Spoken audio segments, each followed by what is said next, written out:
only way to realize and see your God ordained, predestined legacy come to life. Like that. Wow. I'm all about legacy. Right, I like that. right. My boys. I like it. I like No, yeah. You know what the crazy thing is? I don't even remember writing that. it.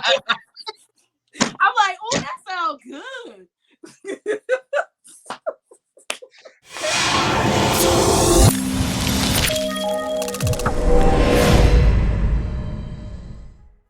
Hello, welcome to another episode of Conversations with Black Pillars. I'm your host, Andre Douglas, and I have a very, very special guest today.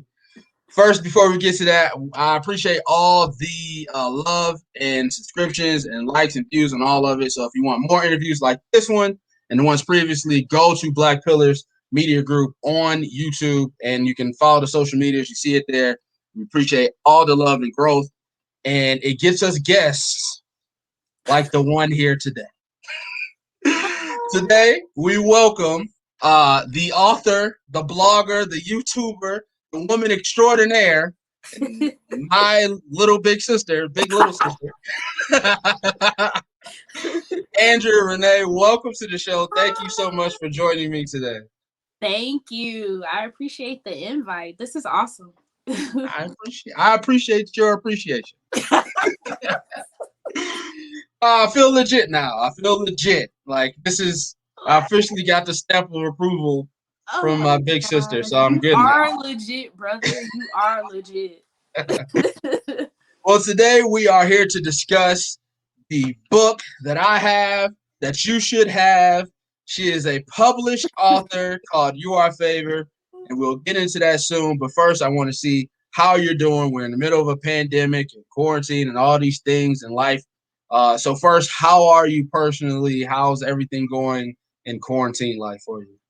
You know what? Quarantine life has been different for me.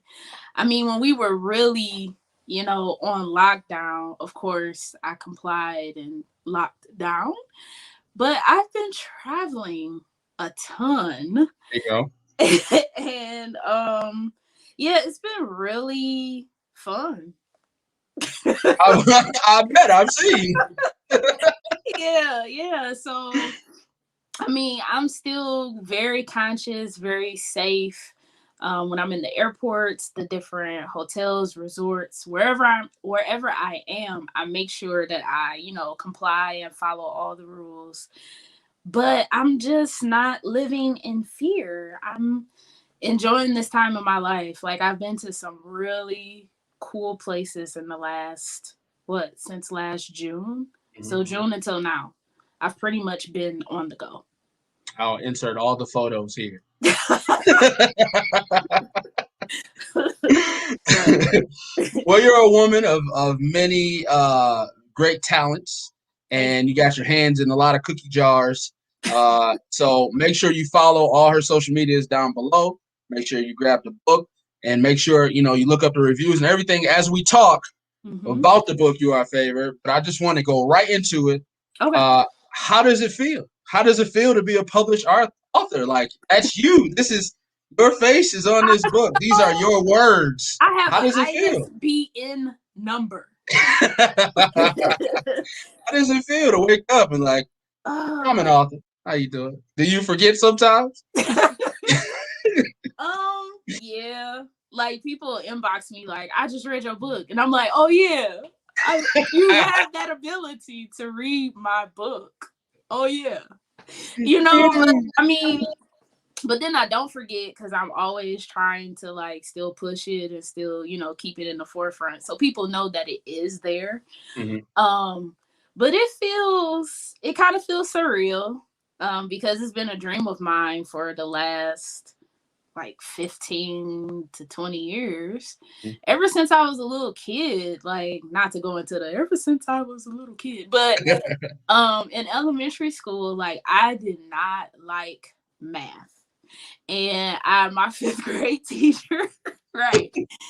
And my fifth grade teacher, like, she pounced on me about math. So it kind of like I was like, you know what? I don't even want to look at no math problems. I'm gonna go over here to writing. But like writing just came so much more natural for me. Mhm. So I would like write poems and short stories. I wrote plays for church growing up, and then when I was grown, I directed some plays. So like Yeah. theater, writing, the creative arts has always been like a magnet for me. It was like woo, like I could feel the electricity in my body like when it Oh, came to creative arts. So as you too, brother. But um yeah, so that teacher was just pouncing on me about math. And then I remember actually one of our great aunts, she lives in Virginia. I think she still lives in Virginia, but her husband had passed away. And so I remember mom saying, "Why don't you write her a letter?" And I did. And like while writing that letter, like I felt connected to her. Like even though I didn't see her every day, yeah. it was like being able to send her words from my heart and Wow. encourage her as a little kid. Like I felt powerful. Like, oh, there's power in the pen. Wow. So that's just a memory that sticks out, as far as writing. I don't have any of those. That's dope. That's I wasn't expecting that. And Right. here's the thing too, like even in this even in this interview and this sit down and this talk, like people are like, oh, they siblings, they know everything. Right. You don't know everything about each other. I plan on learning things from you in this moment. Right. You know what I'm saying? Like Hmm. I learned a lot about you from reading this Right. book. Right. Right. So that's really fascinating to me. So you kind of dove in it already a little bit. So when did you know, like professionally, journalism and writing and Hmm. creating stories and things of that nature? How did you form that to maybe go to school and things like that to go into a career for? So, sorry. When I tell this story, like people look at me like, huh? So you remember TGIF Friday? Yeah, Like with Full House, Family Matters, like all the dope shows, right? yeah. Step by step, day by day. Things what was the I don't. That's all I lyric? know. People do that, and they going down the roller coaster. That's all I know. That's it. That's all I know. But so all those shows would come on from like 8 until 10, right? Yeah. So you got 2 hours of, was it an hour or 30-minute shows? I can't It remember. was it was 30 minute sitcom. Okay, so Yep. you got 2 hours of 30-minute shows. So most kids are excited about those shows, right? All right. I was excited about 10 p.m. 2020. Like 2020 was my jam. See, look how you looking at me. Did you catch Family Matters last night? No. But did you see 2020 last night? So it was a like that I kept to myself until I became an adult, and I just told people and they still was looking at me like, what? Yes, I was excited about 2020. It was something about Barbara Walters and, just being at that desk and Mm-hmm. reporting and telling stories of other people. Like, it really intrigued me. So that started with that. And then shows like The View with all these different journalist women, Good Morning America. Yeah. Oh, and then the GOAT, Carmen Harlan. So That's if you're from the Detroit area, Carmen Harlan was like the first of many, as a Black woman anchor here in Detroit on WDIV. Yep. Like Dope. I was just like, who is this lady and how do I get to know her? And I actually did meet her. Oh, I did an internship. It was only a 1-day internship that I did in high school.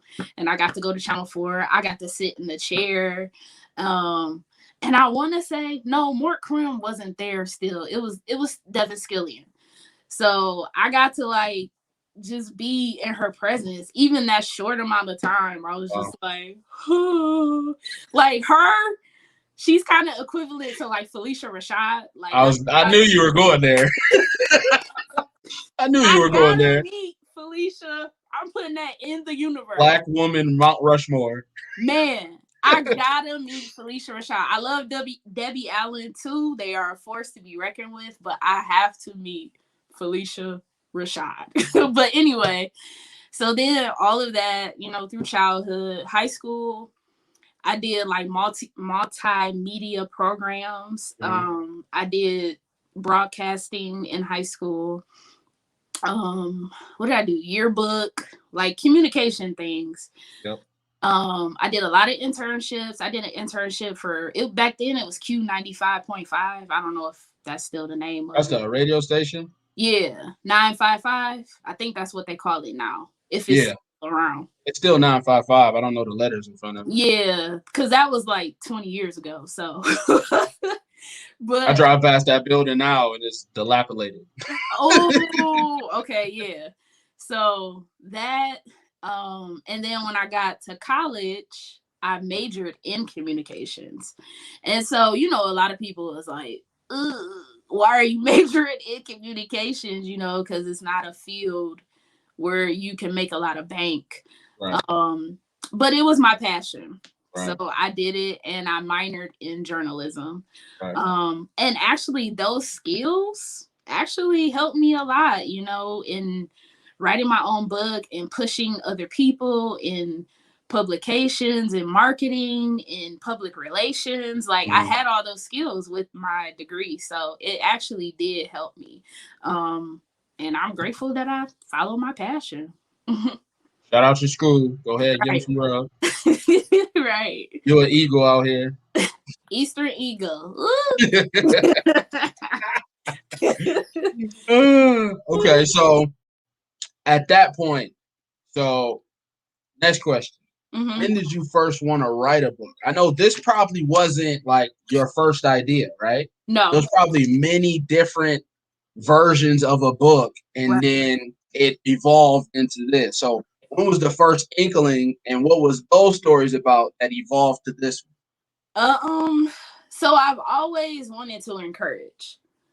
So whatever status that I was in life, like I wanted to encourage in that area and Okay. just let people know that they can make it, that you can do it.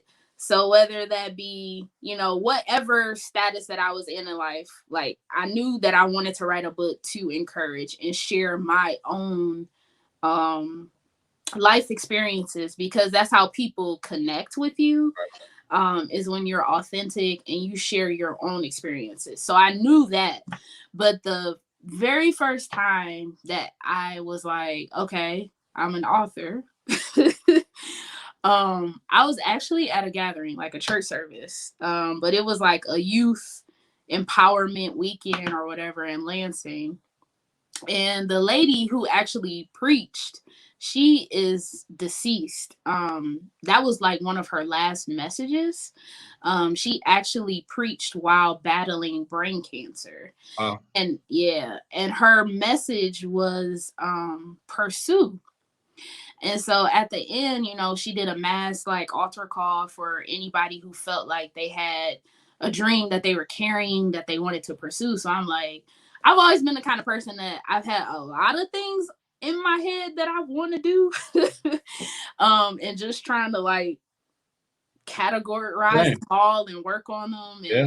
And, so I was at the altar and I had, all my dreams in my heart that I wanted to pursue. But for like the first time, I clearly heard within myself, like, you're an author. I created you to be an author. Wow. So of course I'm at the altar like, okay. But that was like 17 years ago. Yeah, so that was the first time that I was like, okay, I'm an author. So I carried that baby with me forever. And then with the pandemic and not really being able to go out as usual or work, because I was actually kind of laid off from my position, I had time. So I just sat down and did it. It took a hard look. You was like, hey, you ain't got nothing else to do. Nothing. Like I tried to slow you down for years, and now you're gonna sit here and do what I asked you to do. You're gonna sit here and do this. So I was like, all right, it was clearly an open door to go ahead. And actually, a friend posted on her Facebook, and she was an author of like 2 or 3 books already. So I I really look at people that are where I want to be. Like, True. I'll take advice from people who are where I want to be. So I was like, Yeah. okay, she already has 2 or 3 books out there. And she posted a question and was like, does anybody want to finish their book?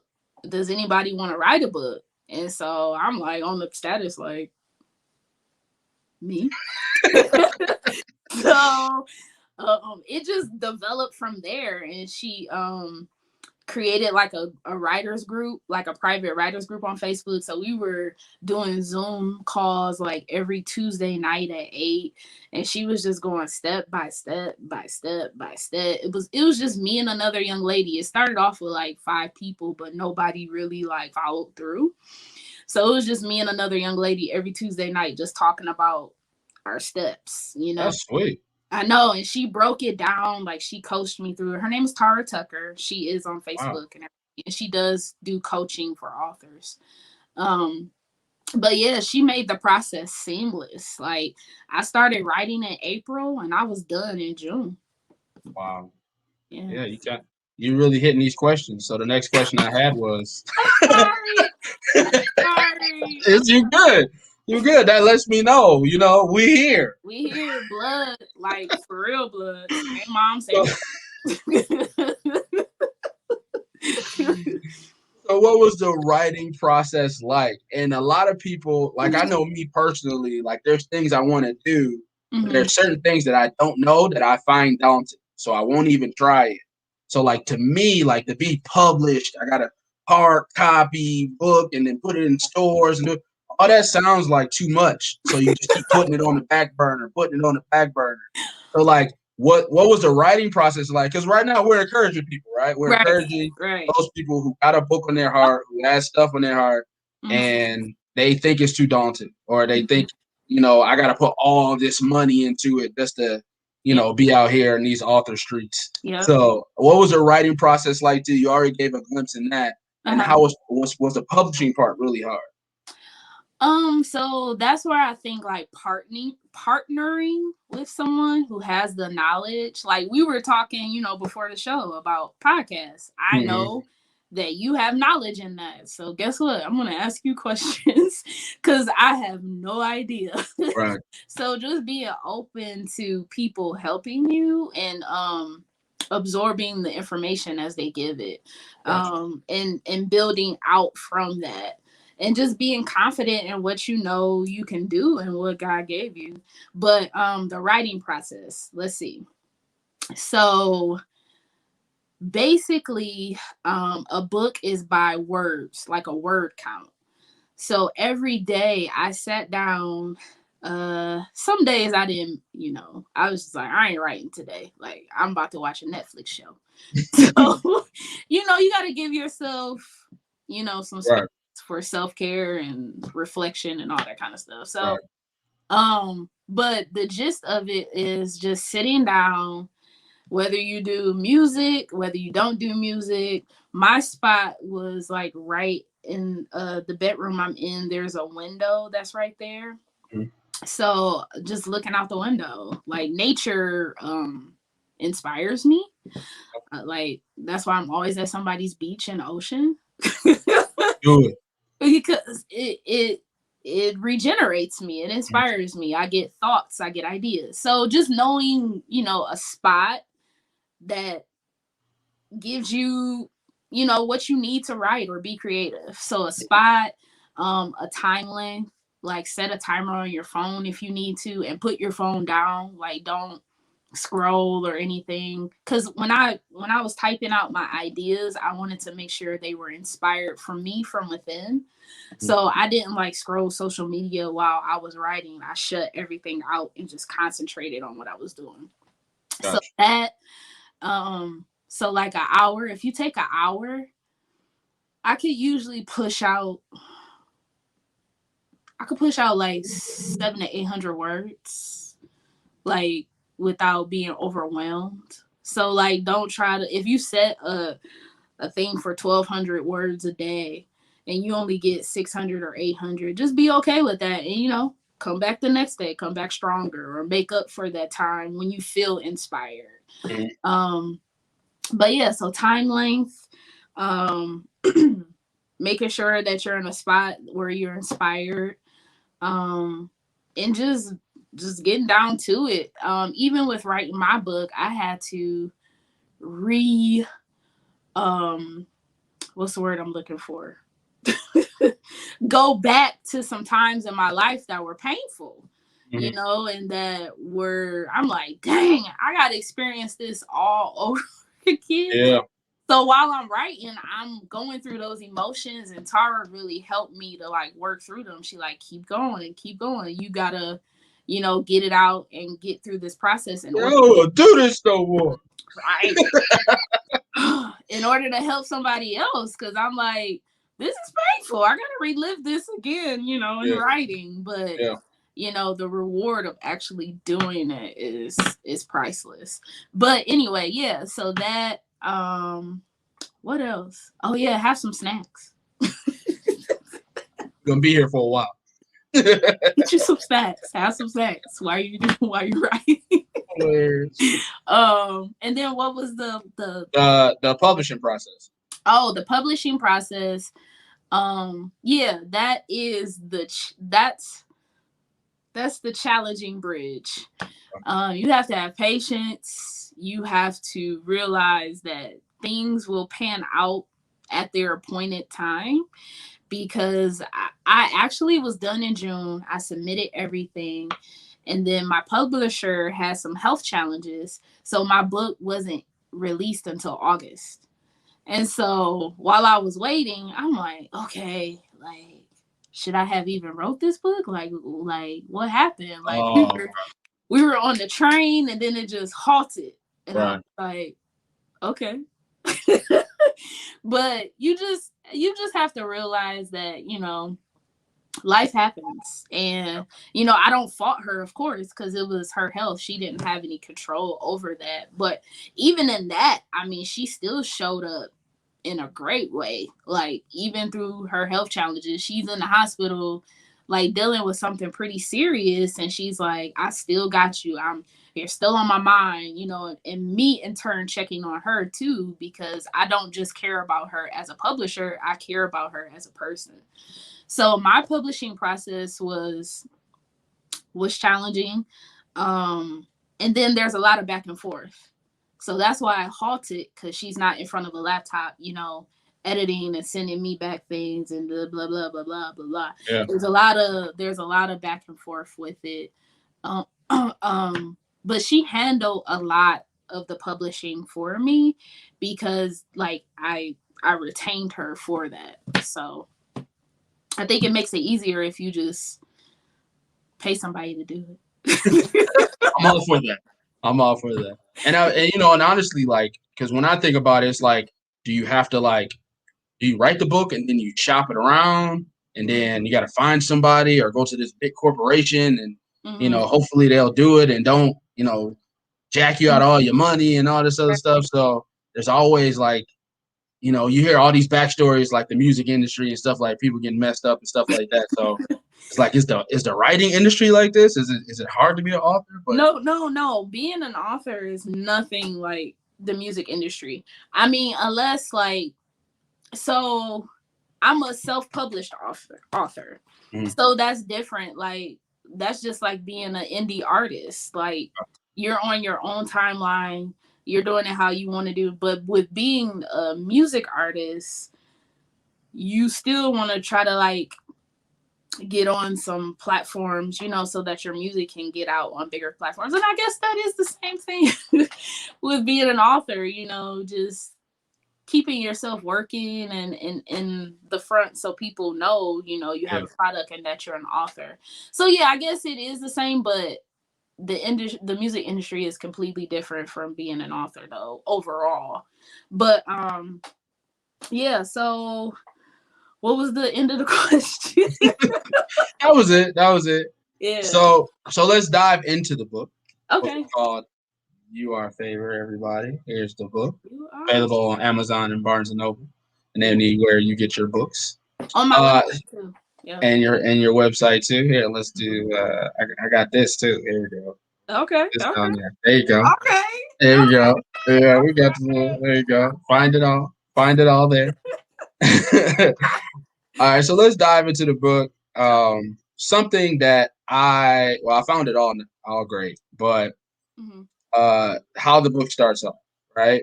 Mm-hmm. And you made a point of this um Oh. during your book signing. You made sure they were present, Mm-hmm. and You just trying to make a girl cry on the interview, a little emotion might help the commercial. Who knows? bro? But I mean, they're front and center. First page you flick, that's it. That's there. So I just wanted to, just keep the homage going. Like you did it, for the book. You did it for the book signing. Let's just keep it going. Like what importance did they play in even just the you can scale it down to the writing of the book, but just overall. Yeah. Well, they're your grandmothers too. I know. I know. um. So I'll start with Olivia. um. Pretty much raised me. So I spent a lot of time with her. Um. She raised me. Like, so, and just watching her and, watching how she took care of her household, how, like, I would watch her at the kitchen table doing all the bills, for the house, and granddad went out and went to work. Yeah. Um, but she was just very instrumental in a lot of people's lives in our family, like not Mhm. just us, and Yeah. not just her kids, like her nieces, her nephews, her cousins. Yeah. What's the other branches of family? Aunts, uncles, Get the like, gist. huh? I said we get the gist. Yeah, siblings, All of it. parents, everybody, Yeah. um yeah, so she made a huge impact on my life. And then, like, I'll tell a funny story. When it came to, like, singing, back in the day, we went to a church called New Creation Church in Detroit, and the pastor was Dr. Lottie Glenn Gibson Ritchie, or Richie Gibson. Can't remember. But anyway, I just remember as a kid going to church with grandma, like, that was fun for me. Like, any time that I could spend with her, like, Yeah. I was there. Yeah. I was that kid kicking and screaming when it was time to leave. Like, I want to leave grandma's house. Like, that was me. But so the pastor would religiously ask her to come up and sing "How Great Thou Art" before, her sermon or her speaking segment of the service. Almost every single doggone Sunday. Like, and when you in church and they done went through the praise part and all that stuff, and then it's time to settle down to listen to the message, Mm-hmm. I'm trying to go to sleep.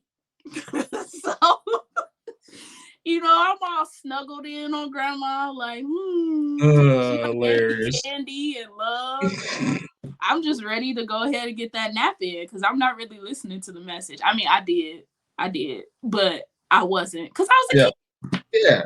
But It soaks in yeah, subconsciously. it's soaked in. It's soaked in. But so, grandma would go up, sing, tear the church down, come down shouting, and my nap is over. Done. She all in the spirit, like, dang, you just messed up my nap. Just don't even know it either. Pastor Lottie Glenn, you just messed up my So yeah, those are just moments. One more moment, like, I would spend the night a lot. And she would, wake up in the morning and be like, baby, you want hot breakfast or cold breakfast? Grandma, I want hot breakfast. So she'll whip up eggs, bacon, all the good stuff. So those are a couple of memories with her. And then Grandma On a Nona. pearl. Huh? Nona Pearl. Nona Pearl. So I have a gazillion stories with Nona Pearl, because she just recently passed in 2018. So I was able to connect with her, like, as an adult more, if that makes sense, because I Yeah. had more time with her, like, as a conscious adult. Yeah. Yeah. So she lived in Georgia, and she was just funny.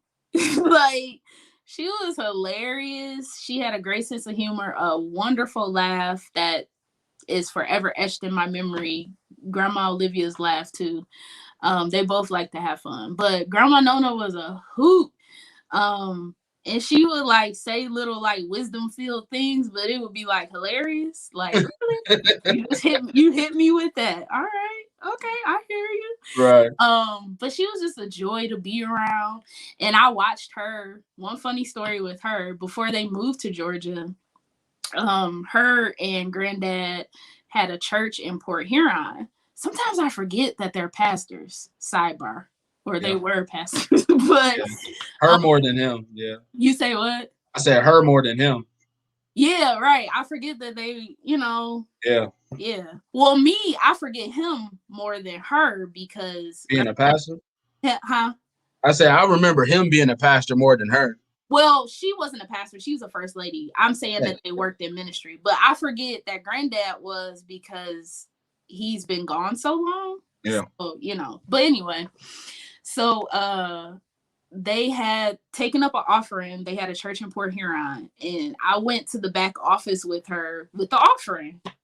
And I'll never forget. I was like, Grandma, I was like, so what do you do with all this money? Like, do y'all take it home? Like, I was so inquisitive about this offering or whatever, and she explained it to me like, no, people are giving, to the church, and we use it for the church, and building the ministry and all that stuff. Like, she sat me down and explained it to me. So I just had a lot of dope moments with Grandma Nona. So yeah, they're Right. important. They're pretty important. Pretty doggone important. Pretty doggone important. I just wanted to give them their moment. Cool. Thank you, Shout brother. out to them. Yeah. So, and it encompasses everything, right? So your experiences with them are really faith based. Mm-hmm. You're not shy about it, your Mm-hmm. faith and your love for God, and throughout the whole book. Mm-hmm. So, was there any reservation in adding your faith in your first book? This is your first published book. Mm-hmm.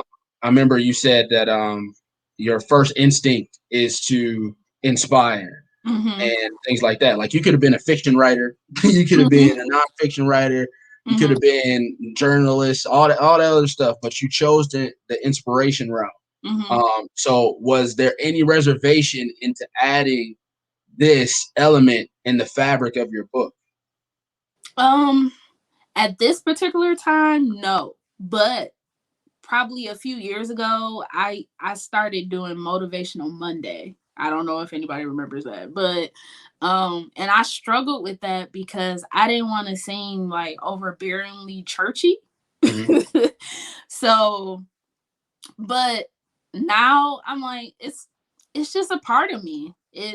It's what has carried me through, helped me, encouraged me, strengthened me. So it is definitely woven into every part of my life. So I can't like ignore it or act like it's not a part of me. So in the past, yes, I did struggle with that. But now I'm like, It is what it is. yeah. Yeah. Mm-hmm. Okay, so the book illuminates a lot. You go through a lot of different things. Mm-hmm. Uh Separation, depression, medical procedures. So why did you want to share all these moments in your life in this book? Why was this the path to choose for your first book? Um, wow, that's a good question. Because like I said in the beginning of the interview, I feel like I can't authentically encourage or tell somebody else they can make it without sharing about myself. Like, if I would have randomly said, "Oh yeah, you can make it out of depression," and that's it. Period. Like, they'd be like, "How you know?" Or you can recover from, medical procedures or, medical things in your life. Like, if I wouldn't have explained how I know those things, I think that's where a trust is developed as an author or a writer or an encourager, whatever. People want to know what you've been through Yeah. and what qualifies your voice. Yeah. So, Yeah. mhm, All right. So initially, the book is made to inspire women by mhm, offering encouragement. What was your conversations like with women before you wrote the book and then mhm. after you wrote the book? 'Cause, you know, Uh, there had to be conversations where you had to encourage and mhm, people encouraged you, and now right. your book is giving encouragement. So Yeah. how has it been on both sides of the coin? So, like, me getting encouragement and now giving it. Yeah. Okay. Yeah, I've gotten a lot of encouragement in my life.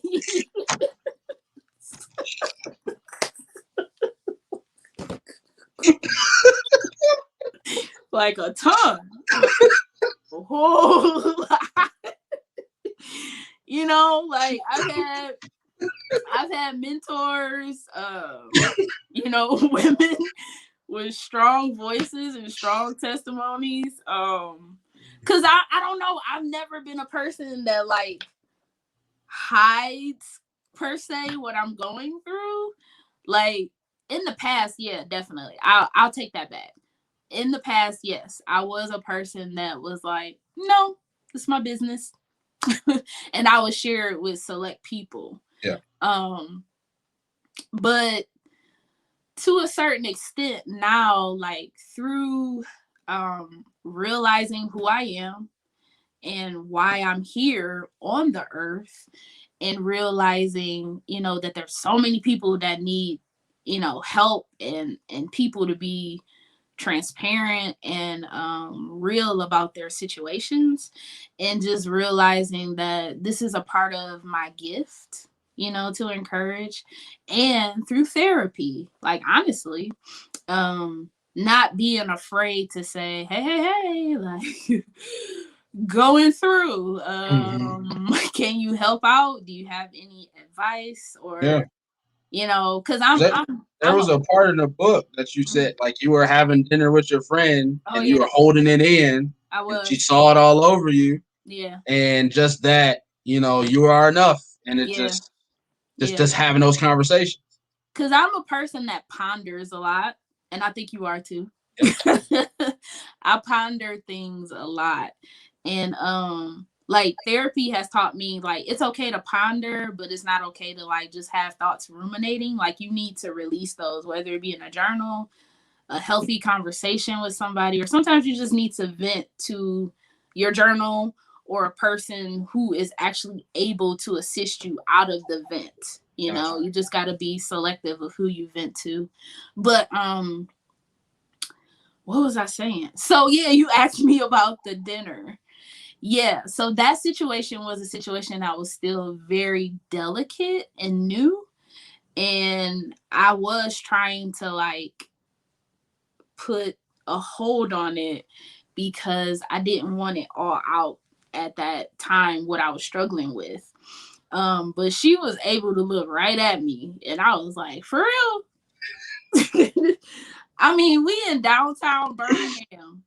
So we was at this upscale white linen cloth restaurant, and I'm at the table with the white linen cloth, like, and I'm like, right. I'm like, just embarrass me. Go ahead and embarrass me. No, but I needed to know that somebody saw me. And that's what she did for me. She let me know that she saw me. So I was able to release. Yeah. And now, like, just if Amazon, Amazon, everybody. And I know more than that too, like the text message, the calls, the posts, the reviews. Mm-hmm. You're helping people. People are finding inspiration in this book in one form or another. How does that feel? It feels like purpose and destiny fulfilled, honestly. Like I'm able to see, you know, the fruit of what I'm doing and what God placed in my heart. I'm actually able to see it. I see it, in other women inboxing me, or, encouraging me. I get encouragement from other women, but um just seeing it does my heart good. I'll say that. It does my heart good because like everybody is on a journey to know their purpose. And so like knowing that my purpose is to encourage and inspire, uplift, my Instagram name, it does something. It probably does more for me than it does for the person that I'm encouraging because I'm like I'm living out my purpose and it feels good. That's good. That's dope. Any examples? Any examples? Yeah, and while we were talking, I was thinking about this one. This is a while back though. It was actually a young lady who this was back when I was directing plays. And it was a young lady and we did a whole like audition process. Just trying to be professional, even in the church setting. I'm gonna be There you good, go. you There you know. go. Um and it's good practice, for those on your team and for you, so you can put it on your resume as you go out and do stuff. But anyway, the young lady came in for the role.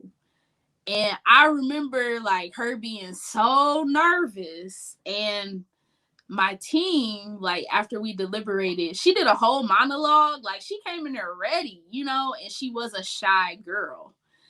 And so I remember the team, we deliberated and they're like, and I said the role that I wanted to put her in. Mhm. They were like, she can't do that. Did you see her audition? Like her Wow. audition, huh? I said, wow. Yeah, her audition wasn't horrible, but you could tell she was nervous. It was something new for her. Right. But she did it. Like she came to the audition. So I respect that off GP. There you go. Um, so I'm like vying for her. Like, no, she's going to be, in this role. And so watching her blossom, she killed it. Like, and so now that was at least 10 years ago. Mhm. And so now, we still follow each other on social media. We still have each other's phone numbers. She lives in a whole nother state now, has a beautiful son. She's like in management I think in the medical field, like management. So she's doing Yeah. amazing, Yeah. and to be able to see that evolution, I feel like I was a part of that. Like, I feel like I went ahead and gave her that There you go. that nobody believed in her in that moment. Yeah. So that's an example of seeing, the fruit of encouraging and uplifting and pushing people forward. All right. There you go. That's my sister. There you go. All right. So overall, after its release and months now to reflect after the book has been published and Mm-hmm. you toured it, you had your opening and book signing and things like that. In How the do you, middle of a pandemic. in the middle of a pandemic, you hear me? How do you feel about the book? Like, do you think it could have been more? Do you think you could have added more? Do you think you should have not said something or like now? Mm-hmm. Because I remember you saying during the publishing process, you had that moment like, oh, maybe I shouldn't do this, or like now that it's out there, it's in the world. How do you feel about like this is my first book? Like some people may have reservations. Some people like this is mine. What's your what is your thoughts This about is mine. it? Nah, so the human side of me, yes, certain things I'm like when I was mailing them out, like when I got the box, I was like, oh my God. But then when I started mailing them out, I was like, hold on. People are going to read this. Family, friends, associates, enemies, Enemies. frenemies. Like, people are actually going to read this, Yes. so but it's out there now, like what I'm gonna do. Right. But yeah, as far as the editing process, I feel like when I went back and read it, I did see some parts where I was like, oh, and I literally cried because you know how I am when it comes to like words and editing and making sure stuff is together. So there were a couple of spots that I missed in the editing process. So second time around, I would definitely get like a third or fourth pair of eyes. I think that's where I messed up the first time. But it's out there now, bro. Like and I know within myself that is a good body of work. And I Yes. know within myself that it's what, God inspired me to write in order to encourage others. And that's it. Yeah. Own it, baby. It's mine. It's And you mine. can own it today. Right. All right. So, any advice? Any more advice? You already gave like the writing of like what inspire, uplift. Any advice for your first time authors out here that are just on the, they got the idea or it's written or at any point of the process? Oh, yeah. First time authors. Woo. Write out all of your ideas. Like, just random big, sheet of paper, and just draft all of your ideas, and then slowly but surely narrow them down. And then, like, if you have one idea that's really good, and then create like chapters. That's what I did. I wrote down certain topics, and then I just kind of wrote out subtopics of what I wanted to talk to or address in that particular topic or chapter. So that worked really well for me. I think they call it site mapping. I think that's the correct term. But that worked really well. So get all your ideas down. Um, be confident in what you're doing and what you're writing about. Definitely be authentic. Like, don't be out here lying about stuff, because people, like, people can detect Fact that. check. Yeah, like, people can detect if you just out here trying to make cash, and not, you don't really care about what you're doing. Like, Yeah. this is not a cash cow industry. So if you're not, I mean, it can be, but if you're not passionate and you're not sincere about what you're doing, then you probably should leave it alone. um and just, yeah, just be confident, and just know, that you have your own voice. Like, you are able to present yourself to the world, your voice. Like, that's powerful. Like, just own your voice and just go for what you know. Okay. So now we've learned about Andrea Renee, the author. Please just and then for those who are still like, okay, I like her, but what is the book actually about? Go Right. ahead and give that overall synopsis of the book to push them over the edge to press that ship button on Amazon. All right.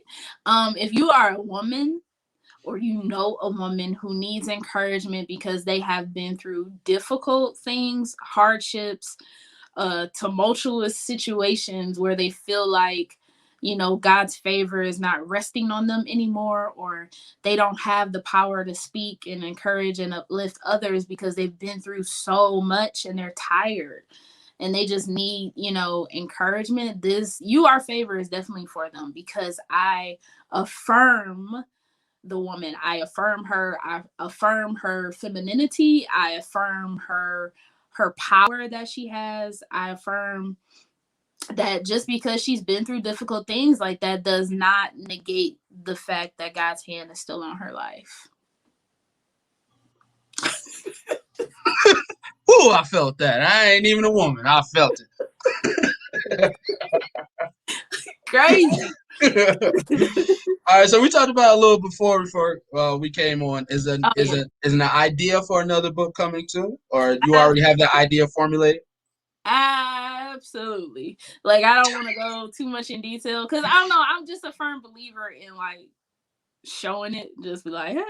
I mean, of course, I would pub it before it came out, but you don't want, like, so many voices at you when you are in a creative mode, or when you're trying to birth something. I mean, let's just take the birthing room, for example, the natural birthing room. The mom don't want the whole family and every friend she got in the world in the room while her legs are wide open birthing out a baby. Like, she just wants that time to actually, listen to the doctors and listen to whoever's in the room encouraging her to push out the baby. And then health wise, it's not healthy to have so many voices, and people around when you're trying to birth something. So Yeah. it's not like, you're being offensive or you don't want people to know. It's just, it's a part of the creative process. Like, you need that concentration, and you need um to be like zoned in on what you're doing, and then you can share it with the world. So yeah, I have some stuff coming up.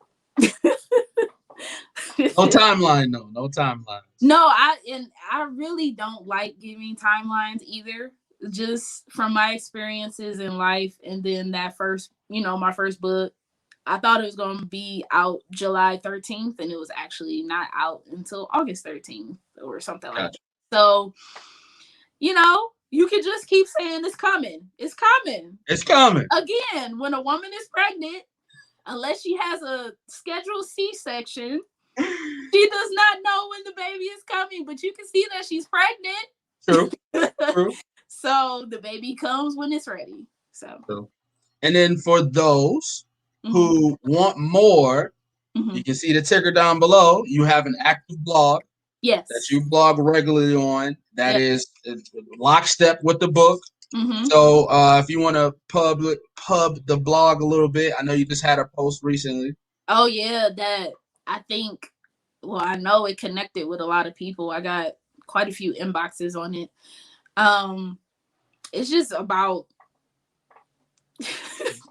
transitions in life, and how we think that something is really bad in our lives. I mean, bad things do happen, right, but it's in those times that you're able to be refined, renewed, regenerated, encouraged. If we look at, you should put that on the shirt. You say that a lot. You did refined, something. renewed, regenerated. You did something. But like having a, do I want to say positive perspective? Yeah, I guess having a positive perspective through things, and realizing that God is not trying to destroy you. He's trying to teach you. He's trying to upgrade you. That's a good perspective. Yeah. He's trying to propel you to something greater than what you have right now. And so if you could just grasp that, like while you're experiencing hard things, I think that a lot more people will come out of hardships more successfully and leveled up. Level up. I used to hate the phrase "it could be worse." Oh, because like I'm going through my it's worse own. for me right now. This is worse. Because everybody goes through their own trials and tribulations, and it's like, come on, bro, like again, like you just gonna keep doing this to me, and then you read people's books and be like, oh, people are there's other things that other people are going through, right? There's other things. Like there can be different situations, and even for you, there's worse situations than what you went through. So yeah, there are. For you to still have your faith through it all, and to still have that connection, it's encouraging because everybody goes through something sooner or later. Everybody. I mean, I hate to be preachy, but the Bible actually says a man that is born. I'm trying to remember. You have a few days, but those few days are full of trouble. That's the gist of it. So you're born, and there's gonna be trouble. Yeah. I think it's a man that is born of a woman is of a few days and full of trouble. That's what it is. Yeah. There you go. I won't edit that out. You got it out. No, it's fine. It's fine. I'm cool. Oh, okay. All right. So if you are a fan of Conversations with Black Pillars, this is the time and place that we like to call Flowers. Okay. Flowers is a place where I, as the host, give my guests their flowers while they're still here, live, breathing, and kicking on the show. Because I greatly appreciate all the guests that is that greatly appreciate all the guests that come on the show. Usually I go through like write some things down and stuff like that. I don't have to write down anything for you because my flowers is I love you. Aww. That my flowers are I appreciate you. I love you. I appreciate your journey from the moments that you let me in. I appreciate. I understand I'm little brother and you try to protect me, but the moments that you let me in, I hope you know that I am always going to be there. I'm one call away. I'm one text away. Whatever you need, I am there for you, and I love you, and I appreciate the woman that you are. I appreciate the person that you are. You are ascending to great heights. You are doing all the things that you have been ordained to do, and I will be right there to watch all of it happen to say, that's my sister. And I knew she was going to do it. And everybody who doubted her can suck it. Sorry. But I can take that moment right now. This is a moment right now in time. So I want to say I love you and I appreciate you and I thank you and all that great stuff. So I don't have to write down those flowers because Right. I know them from deep down in my soul. I So love thank you you. too, brother. Aw. Do we All right. get to like y'all?